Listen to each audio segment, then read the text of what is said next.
बिस्मिल्लाहिर्रहमानिर्रहीम, अस्सलामु अलैकुम। लाखों करोड़ों दरूदो सलाम मोहम्मद मुस्तफ़ा सल्लल्लाहु अलैहि वसल्लम और आले मोहम्मद पर। मैं हूं उमर दराज गोंदल और आप मेरा यूट्यूब चैनल देख रहे हैं।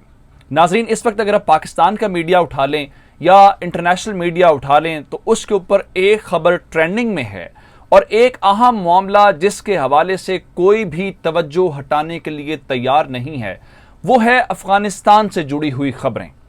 अफगानिस्तान से अमरीकी फौज का इनखला हो, अफगानिस्तान के अंदर वहां पे अमरीकी फौज की कमान की तब्दीली हो या फिर अमरीकी फौज का पाकिस्तान से अड्डे मांगने का कोई मुतालिबा हो, इन सारी चीज़ों को लेके इस वक्त सिर्फ एक ही ये सूरत हमें दिखाई देती है कि दुनिया के लिए सबसे बड़ा मसला इस वक्त अफगानिस्तान का है। अफगानिस्तान को लेके तालिबान जो हैं वो बिल्कुल अब किसी की बात नहीं सुन रहे और वो अपनी हुकूमत की तरफ जा रहे हैं। पाकिस्तान अपना केस क्लियर कर चुका है और हमने कुछ दिन पहले देखा कि पाकिस्तान की पार्लिमानी कमेटी बराए कौमी सलामती का एक इजलास हुआ और इस इजलास के अंदर बहुत सारे सवाल जवाब हुए। वहां पे जो सबसे अहम एजेंडा था वो एजेंडा ये था कि क्या अमेरिका ने पाकिस्तान से फौजी अड्डे मांगे हैं, अगर मांगे हैं तो क्या पाकिस्तान फौजी अड्डे देने जा रहा है, क्योंकि माजी के अंदर अफगानिस्तान को लेके पाकिस्तान के फौजी अड्डे इस्तेमाल होते रहे हैं। क्या इस बार भी अफगानिस्तान की सरजमीन के ऊपर जो कुछ होना है वो ऑपरेट पाकिस्तान से होना है?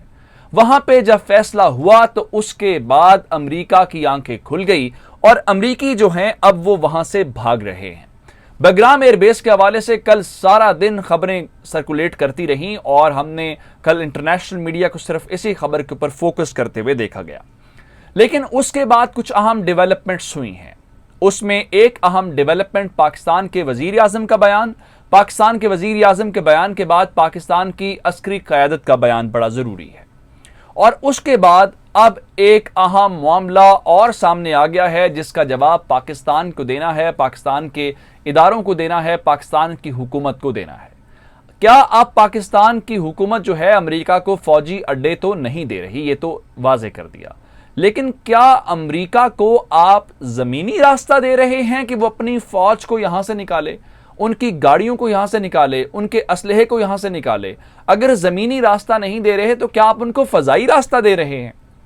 ये जो दुनिया का सबसे बड़ा कार्गो जहाज कराची में लैंड किया था, जो छत के करीब से यूं वीडियो भी उसकी आई थी और दुनिया उसके ऊपर बड़ी खौफजदा हुई थी, वो जहाज क्या करने आया था? क्या पाकिस्तान एक बार फिर क्या कुछ रहा है और कर कुछ रहा है? ये आज की सबसे बड़ी डेवलपमेंट है।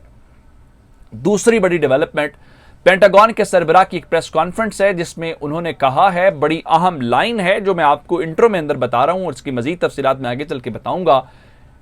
अमरीकी फौज अफगानिस्तान से जा रही है, अमरीका अफगानिस्तान से नहीं जा रहा।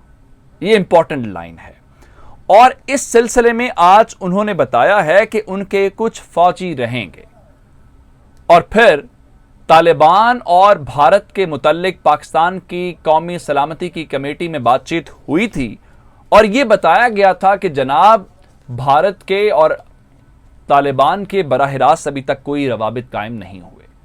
हफ्ते के रोज जो हफ्तावार ब्रीफिंग थी वजारत खारजा की, भारतीयों को इतनी मिर्चें क्यों लग गई हैं पाकिस्तान के कौमी सलामती के इजलास से, जिसके बाद आज वजारत खारजा ने बाकायदा एक बयान जारी किया है तालिबान को लेके और अफगानिस्तान को लेके।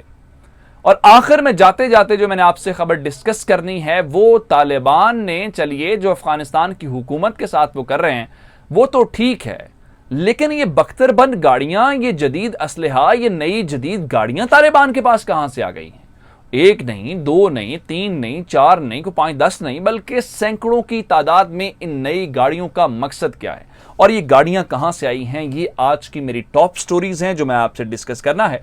लेकिन उससे पहले गुजारिश आपसे ये है कि हमारा यूट्यूब चैनल सब्सक्राइब कर लीजिए, बेल आइकन को पर क्लिक कर लीजिए ताकि हमारी आइंदा आने वाली वीडियोस बर वक्त आप तक पहुंचते रहे। ये सारा राज खुला है एक कार्गो जहाज की आमद से और इंटरनेशनल मीडिया का दावा यह है पाकिस्तान को लेके कि 22 जून को काबुल के हवाई अड्डे से एक कार्गो जहाज, जो दुनिया का सबसे बड़ा कार्गो जहाज माना जा रहा है, एंटोनोव AN-225, वो परवान वहां से अपनी शुरू करता है, परवाज भरता है और वो कराची के एयरपोर्ट के ऊपर उतरता है। कराची एयरपोर्ट के उतरने के बाद पाकिस्तान सिविल एविएशन अथॉरिटी के हुकाम ये बताते हैं कि ये तैयारा किसी खास मकसद के लिए नहीं आया, लेकिन इसको कवर यूं किया गया कि गैर मामूली तरीके से, क्योंकि सबसे बड़ा कार्गो तैयारा था तो जारी बात है इसकी इंपॉर्टेंस तो होगी। और ये 20 घंटे कराची एयरपोर्ट के ऊपर तैयारा मौजूद रहा। उन्होंने कहा नहीं, इसका कोई आमतौर पर ऐसा होता है, जब लंबी कोई परवाज होती है तो जहाज किसी भी रास्ते में एयरपोर्ट के ऊपर रुकता है, वहां से तेल भरवाता है, उसके बाद आगे चला जाता है। लेकिन इंटरनेशनल मीडिया का दावा है कि इतनी आसान बात नहीं है। पाकिस्तान जो कह रहा है ऐसा है नहीं। उनके मुताबिक इस एक जहाज जो सबसे बड़ा कार्गो तैयारा कराची एयरपोर्ट के ऊपर उतरता है और वहां के ऊपर पहुंचने के बाद इसका सामान उतरता है और यह सामान जो है वो कराची पोर्ट के ऊपर पहुंचता है। और इस हवाले से वहां पे जो रेफरेंस दिया जाता है, यानी सामान किसका है, ये नेटो के रुकन ममालिक इटली के सिफारतखाने के डिफेंस अताशी का दिया जाता है कि उनका कोई सामान है। और इस सिलसिले में 3 रोज उनका सामान वहां पे गोदाम के अंदर स्टे करता है और 3 रोज का जो टैक्स है वो 8,68,000 रुपया वसूल किया जाता है।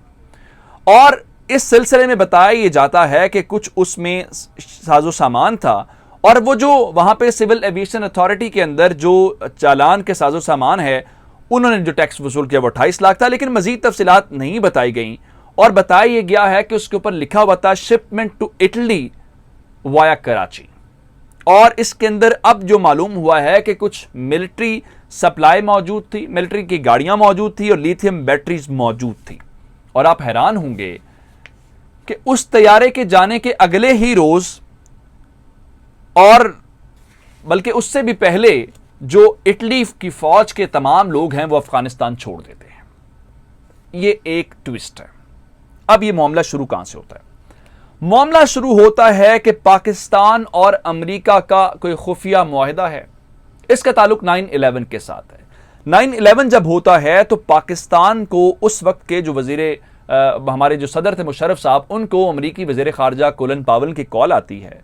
भाई सीधा सा एक सवाल पाकिस्तान के सामने रखते हैं कि आप ये बताएं, आप हमारे साथ हैं या आप हमारे खिलाफ हैं। उस वक्त पाकिस्तान के DGISI अमेरिका वाशिंगटन में मौजूद होते हैं और वहां पे जो सेक्रेटरी ऑफ स्टेट होते हैं रिचर्ड आर्मिटेज, उनके साथ उनकी मुलाकात होती है और वो उनको सादा सी धमकी देते हैं। और ये मैं नहीं कह रहा, ये जनरल मुशर्रफ ने अपनी किताब के अंदर लिखा है। उसके अंदर वो कहते हैं कि आप अगर हमारा साथ नहीं देंगे, हम आपके ऊपर बमबारी करेंगे और हम आपको इस सिलसिले में पत्थर के जमाने में धकेल देंगे। उसके बाद अमरीकी सफीर पाकिस्तान के अंदर पाकिस्तान के सदर से मिलते हैं। उनके सामने वो कुछ मुतालिबात रखते हैं और उन मुतालिबात के हवाले से जो कुल तादाद थी वो 7 थी।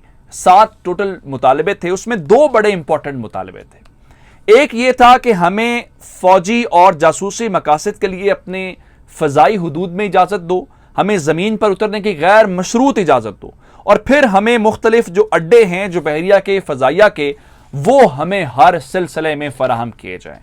जनरल मुशर्रफ साहब कहते हैं जी मैंने इनकार कर दिया।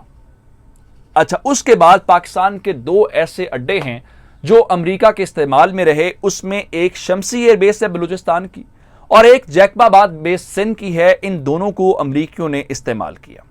अच्छा, इसके अलावा हमने अमेरिका के साथ एक खुफिया मुआहिदा, वर्बल मुआहिदा किया।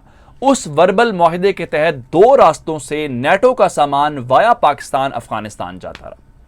उसमें 2 जमीनी रास्ते थे। एक खैबर पास से था जो बजरिया तुरखम से काबुल, यानी इस इलाके से होता हुआ, खैबर पख्तूनख्वा के इलाकों से होता हुआ वो पहुंचता था वहां पे अफगानिस्तान के अंदर। दूसरा रास्ता बलूचिस्तान के रास्ते से था जो चमन और कंधार से जाता था।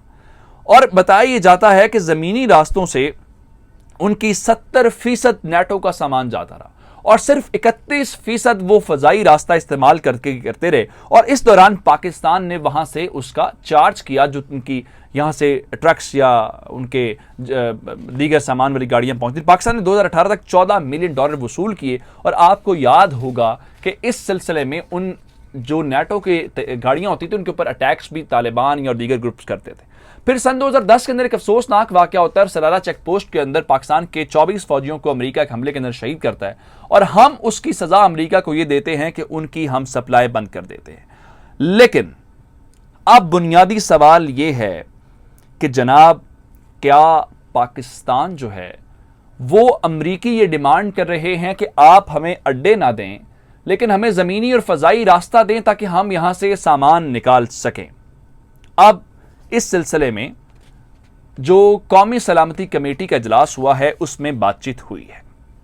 मुशाहिद हुसैन सैयद साहब ने इस बारे में बात की, और मुशाहिद हुसैन सैयद साहब का ख्याल यह है कि पाकिस्तान और अमेरिका का इस सिलसिले में अभी तक कोई मुआहिदा नहीं हुआ, और अमेरिका ज्यादा से ज्यादा सामान जो है वो एयरलिफ्ट ही करना चाहता है। और इस सिलसिले में इस मीटिंग के दौरान इंटरनेशनल मीडिया को पाकिस्तान के एक सियासतदान ने यह बताया है कि हमने कोई नया मुआहिदा नहीं किया, लेकिन अस्करी क़यादत ने यह बात जरूर की है कि पाकिस्तान और अमेरिका के दरमियान जो पहले से फ़ज़ाई मुआहिदे मौजूद हैं, उन मुआहिदों के मुताबिक हम अमेरिका को फ़ज़ाई रास्ते देने के पाबंद हैं और वो फ़ज़ाई रास्ते इस्तेमाल करते रहेंगे।